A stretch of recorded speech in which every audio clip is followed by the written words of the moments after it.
Hi friends, welcome to ವೈಭವ entertainment channel. ನಮಸ್ತೆ ಸ್ನೇಹಿತರೆ, ನಾವು ಈ ದಿನ ಬೆಳಗ್ಗೆ ಖಾಲಿ ಹೊಟ್ಟೆಗೆ ನೆನೆಹಾಕಿದ ಕೊತ್ತಂಬರಿ ಬೀಜದ ನೀರು ಕುಡಿದರೆ ಇಷ್ಟೆಲ್ಲಾ ಲಾಭಗಳು ಸಿಗುತ್ತವೆ ಎಂದು ನೋಡೋಣ ಬನ್ನಿ ಸ್ನೇಹಿತರೆ. ಅಡುಗೆಯಲ್ಲಿ ಯಾವುದಾದರೂ ಒಂದು ರೂಪದಲ್ಲಿ ಬಳಸುವ ಧನಿಯ ಬೀಜಗಳು ಬೆಳಗಿನ ಸಮಯದಲ್ಲಿ ನಮ್ಮ ಖಾಲಿ ಹೊಟ್ಟೆ ಸೇರಿದಾಗ ಇಷ್ಟೆಲ್ಲಾ ಅನುಕೂಲಗಳಿವೆ. ರುಚಿಕರವಾದ ಅಡುಗೆ ಸದಾ ಸವಿಯಲು ನಮ್ಮ ಮನಸ್ಸು ಬಯಸುತ್ತದೆ. ಇದಕ್ಕಾಗಿ ನಮ್ಮ ಆರೋಗ್ಯ ಯಾವಾಗಲೂ ಚೆನ್ನಾಗಿರಬೇಕು. ಆರೋಗ್ಯ ಚೆನ್ನಾಗಿದ್ದರೆ ನಾವು ಏನು ಬೇಕಾದರೂ ತಿಂದು ಜೀರ್ಣಿಸಿಕೊಳ್ಳಬಹುದು. ಆದರೆ ಕೆಲವರಿಗೆ ಜೀರ್ಣಶಕ್ತಿಯೇ ತುಂಬಾ ಕಡಿಮೆ ಇರುತ್ತದೆ. ಬೆಳಗಾದರೆ ಸಾಕು ಗ್ಯಾಸ್ಟ್ರಿಕ್, ಹೊಟ್ಟೆ ಉಬ್ಬರ, ಮಲಬದ್ಧತೆ ಎಂದೆಲ್ಲ ಕತೆ ಹೇಳುತ್ತಾರೆ. ನೈಸರ್ಗಿಕ ಪರಿಹಾರಗಳ ಮೂಲಕ ಇಂತಹ ಸಮಸ್ಯೆಗಳನ್ನು ಸುಲಭವಾಗಿ ಬಗೆಹರಿಸಿಕೊಳ್ಳಬಹುದು. ಇದಕ್ಕೆ ಮತ್ತು ಇದೇ ತರಹದ ಇನ್ನೂ ಹಲವಾರು ಸಮಸ್ಯೆಗಳಿಗೆ ಖಾಲಿ ಹೊಟ್ಟೆಯಲ್ಲಿ ಕುಡಿಯುವ ಧನಿಯ ಬೀಜಗಳ ನೀರು ಅಥವಾ ಕೊತ್ತಂಬರಿ ಬೀಜದ ನೀರು ನಿಮಗೆ ಸಹಾಯಕ್ಕೆ ಬರುತ್ತದೆ. ಇದರಲ್ಲಿ ಪೌಷ್ಟಿಕಾಂಶಗಳು ಹೇರಳವಾಗಿವೆ. ಥೈರಾಯಿಡ್ ಹಾರ್ಮೋನ್ ನಿರ್ವಹಣೆ ಮಾತ್ರವಲ್ಲ, ಧನಿಯ ಕಾಳುಗಳು ಅಥವಾ ಕೊತ್ತಂಬರಿ ಬೀಜಗಳಲ್ಲಿ ತಮ್ಮಲ್ಲಿ ಅಪಾರವಾದ ಪೌಷ್ಟಿಕ ಸತ್ವಗಳನ್ನು ಒಳಗೊಂಡಿವೆ.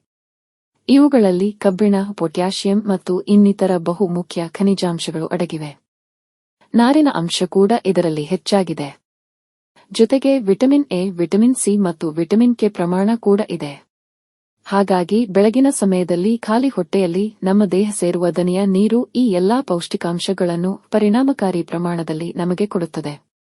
ಇದರಲ್ಲಿ ಜೀರ್ಣ ಶಕ್ತಿ ಹೆಚ್ಚಿಸುತ್ತದೆ. ನಮ್ಮ ಜೀರ್ಣಾಂಗ ವ್ಯವಸ್ಥೆಗೆ ಅನುಕೂಲಕರವಾಗಿ ಕೆಲಸ ಮಾಡುವ ಧನಿಯ ಕಾಳುಗಳು ಬೆಳಗಿನ ಸಂದರ್ಭದಲ್ಲಿ ಖಾಲಿ ಹೊಟ್ಟೆಯಲ್ಲಿ ನೀರಿನ ರೂಪದಲ್ಲಿ ನಮ್ಮ ದೇಹ ಸೇರುವುದರಿಂದ ನಮ್ಮ ಜೀರ್ಣ ಶಕ್ತಿಯನ್ನು ವೃದ್ಧಿಸುತ್ತದೆ. ಜೊತೆಗೆ ಹೊಟ್ಟೆ ಉಬ್ಬರ, ಗ್ಯಾಸ್ಟ್ರಿಕ್, ಕರುಳಿನ ಸಮಸ್ಯೆ ಇತ್ಯಾದಿಗಳನ್ನು ಸುಲಭವಾಗಿ ಬಗೆಹರಿಸುತ್ತದೆ. ಇದರಲ್ಲಿ ಬ್ಲಡ್ ಶುಗರ್ ನಿರ್ವಹಣೆ. ಕೆಲವೊಂದು ಸಂಶೋಧನೆಗಳು ಹೇಳುವ ಹಾಗೆ ಧನಿಯ ಬೀಜಗಳು ನಮ್ಮ ಸಕ್ಕರೆ ಕಾಯಿಲೆ ನಿರ್ವಹಣೆಯಲ್ಲಿ ನಮಗೆ ಸಹಾಯ ಮಾಡುತ್ತವೆ. ಏಕೆಂದರೆ ಇವುಗಳಲ್ಲಿ ಸಿಹಿ ಸೂಚ್ಯಂಕ ಕಡಿಮೆ ಇದ್ದು, ಖಾಲಿ ಹೊಟ್ಟೆಯಲ್ಲಿ ಬೆಳಗಿನ ಸಂದರ್ಭದಲ್ಲಿ ಧನಿಯ ಬೀಜಗಳ ನೀರನ್ನು ಸೇವಿಸುವುದರಿಂದ ಸಾಕಷ್ಟು ಅನುಕೂಲವಾಗುತ್ತದೆ. ಇದರಲ್ಲಿ ಥೈರಾಯ್ಡ್ ನಿರ್ವಹಣೆ. ನೀವು ಪ್ರತಿದಿನ ಖಾಲಿ ಹೊಟ್ಟೆಯಲ್ಲಿ ಧನಿಯ ನೀರು ಕುಡಿಯಲು ಪ್ರಾರಂಭಿಸಿದರೆ ಕ್ರಮೇಣವಾಗಿ ನಿಮ್ಮ ಥೈರಾಯ್ಡ್ ಸಮಸ್ಯೆ ಪರಿಹಾರವಾಗುತ್ತಾ ಬರುತ್ತದೆ. ಏಕೆಂದರೆ ಧನಿಯ ಕಾಳುಗಳು ತಮ್ಮ ಗುಣಲಕ್ಷಣಗಳಿಂದ ಥೈರಾಯ್ಡ್ ತೊಂದರೆಗಳನ್ನು ಪರಿಹರಿಸುತ್ತವೆ. ಆಯುರ್ವೇದ ಶಾಸ್ತ್ರ ಹೇಳುವ ಹಾಗೆ ಥೈರಾಯ್ಡ್ ಸಮಸ್ಯೆ ಎನ್ನುವುದು ನಮ್ಮ ದೇಹದಲ್ಲಿ ವಾತ ಹಾಗೂ ಕಫದೋಷಗಳ ಅಸಮತೋಲನದಿಂದ ಉಂಟಾಗುವ ಹಾರ್ಮೋನ್ ತೊಂದರೆ ಆಗಿರುತ್ತದೆ. ಉರಿಯೂತ ವಿರೋಧಿ ಲಕ್ಷಣಗಳು. ಧನಿಯ ಬೀಜಗಳಲ್ಲಿ ಇರುವಂತಹ ಆಂಟಿ ಇನ್ಫ್ಲಾಮೇಟರಿ ಗುಣ ಲಕ್ಷಣಗಳು ನಮ್ಮ ದೇಹದಲ್ಲಿ ಉರಿಯೂತವನ್ನು ಕಡಿಮೆ ಮಾಡುತ್ತವೆ. ಯಾರಿಗೆ ಆಗಾಗ ಈ ರೀತಿಯ ಸಮಸ್ಯೆ ಇರುತ್ತದೆ ಅವರು ಬೆಳಗಿನ ಸಮಯದಲ್ಲಿ ಖಾಲಿ ಹೊಟ್ಟೆಯಲ್ಲಿ ಧನಿಯ ಬೀಜಗಳ ನೀರನ್ನು ಸೇವಿಸುವುದು ಉತ್ತಮ. ಖಾಲಿ ಹೊಟ್ಟೆಯಲ್ಲಿ ಕುಡಿಯುವುದರಿಂದ ಇದರ ಪೂರ್ಣ ಪ್ರಯೋಜನಗಳನ್ನು ಪಡೆದುಕೊಳ್ಳಬಹುದು. ಇದರಲ್ಲಿ ಆಂಟಿ ಆಕ್ಸಿಡೆಂಟ್ಗಳು ಹೆಚ್ಚಾಗಿವೆ. ಧನಿಯ ಬೀಜಗಳಲ್ಲಿ ಆಂಟಿ ಆಕ್ಸಿಡೆಂಟ್ ಅಂಶಗಳು ಸಾಕಷ್ಟು ಕಂಡುಬರುವುದರಿಂದ ಫ್ರೀ ರಾಡಿಕಲ್ ಅಂಶಗಳ ವಿರುದ್ಧ ಇವು ಹೋರಾಡುತ್ತವೆ. ನಮ್ಮ ದೇಹವನ್ನು ಆಕ್ಸಿಡೇಟಿವ್ ಒತ್ತಡದಿಂದ ಕಾಪಾಡುತ್ತವೆ. ಇದರಿಂದ ವಯಸ್ಸಾಗುವಿಕೆ ಪ್ರಕ್ರಿಯೆ ಕಡಿಮೆಯಾಗುತ್ತದೆ ಮತ್ತು ದೀರ್ಘಕಾಲ ಕಾಡುವ ಕಾಯಿಲೆಗಳನ್ನು ದೂರ ಇರಿಸುತ್ತದೆ. ಧನಿಯ ಬೀಜಗಳಿಂದ ತೂಕ ಕಡಿಮೆಯಾಗುತ್ತದೆ. ಧನಿಯ ಬೀಜಗಳಲ್ಲಿ ನಾರಿನ ಅಂಶ ಹೆಚ್ಚಾಗಿರುವುದರಿಂದ ನಮ್ಮ ದೇಹದ ತೂಕವನ್ನು ನಿರ್ವಹಣೆ ಮಾಡುವಲ್ಲಿ ಇವು ಪ್ರಮುಖ ಪಾತ್ರ ವಹಿಸುತ್ತವೆ. ಇವುಗಳಿಂದ ಹೊಟ್ಟೆ ತುಂಬಿದ ಅನುಭವ ಉಂಟಾಗುವುದರ ಜೊತೆಗೆ ಸಮತೋಲನವಾದ ಆಹಾರ ಪದ್ಧತಿ ಮೂಲಕ ಧನಿಯ ಬೀಜಗಳ ನೀರು ನಮ್ಮ ತೂಕವನ್ನು ನಿಯಂತ್ರಣ ಮಾಡುವಲ್ಲಿ ಸಹಾಯ ಮಾಡುತ್ತವೆ. ಧನಿಯ ಬೀಜಗಳಿಂದ ಮುಟ್ಟಿನ ನೋವು ನಿವಾರಕ.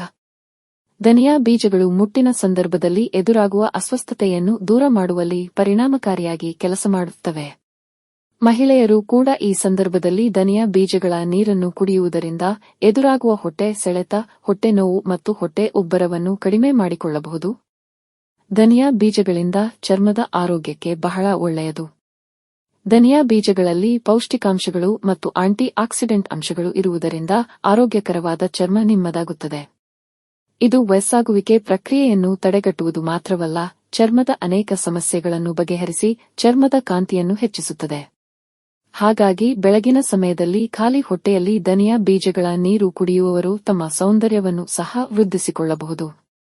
ಧನಿಯ ಬೀಜಗಳಿಂದ ಬುದ್ಧಿ ಚುರುಕಾಗಿಸುತ್ತದೆ. ಧನಿಯ ಕಾಳುಗಳು ಮೆದುಳಿನ ಆರೋಗ್ಯಕ್ಕೆ ಬಹಳ ಒಳ್ಳೆಯದು. ನೈಸರ್ಗಿಕವಾಗಿ ಮಾನಸಿಕ ಒತ್ತಡವನ್ನು ಕಡಿಮೆ ಮಾಡುವುದು ಮಾತ್ರವಲ್ಲದೆ ಮನಸ್ಸನ್ನು ಪ್ರಶಾಂತಗೊಳಿಸುವ ಗುಣ ಇವುಗಳಲ್ಲಿ ಇದೆ. ಬೆಳಗಿನ ಸಂದರ್ಭದಲ್ಲಿ ಖಾಲಿ ಹೊಟ್ಟೆಯಲ್ಲಿ 1 ಕಪ್ ಧನಿಯಾ ಕಾಳುಗಳ ನೀರು ಕುಡಿಯುವುದರಿಂದ ನಿಮ್ಮ ಮನಸ್ಸನ್ನು ಹೆಚ್ಚು ಖುಷಿಯಾಗಿ ಇಟ್ಟುಕೊಳ್ಳಬಹುದು. ಧನಿಯಾ ಬೀಜಗಳಿಂದ ತಯಾರಿಸುವುದು ಹೇಗೆ? ಧನಿಯಾ ಕಾಳುಗಳನ್ನು ನೀರಿನಲ್ಲಿ ಚೆನ್ನಾಗಿ ತೊಳೆದು ಇಡೀ ರಾತ್ರಿ ನೆನೆಹಾಕಿ ಬೆಳಗ್ಗೆ ಎದ್ದು ಆ ನೀರನ್ನು ಬಿಸಿ ಮಾಡಿ ಸೋಸಿಕೊಂಡು ಕುಡಿಯಬೇಕು. ಈ ಮಾಹಿತಿ ನಿಮಗೆ ಇಷ್ಟವಾದಲ್ಲಿ ಲೈಕ್ ಮಾಡಿ, ಶೇರ್ ಮಾಡಿ. ನಮ್ಮ ಚಾನೆಲ್ಗೆ ಹೊಸಬರಾಗಿದ್ದರೆ ನಮ್ಮನ್ನು ಪ್ರೋತ್ಸಾಹಿಸಿ. Thank you. Watch my channel. Please share video.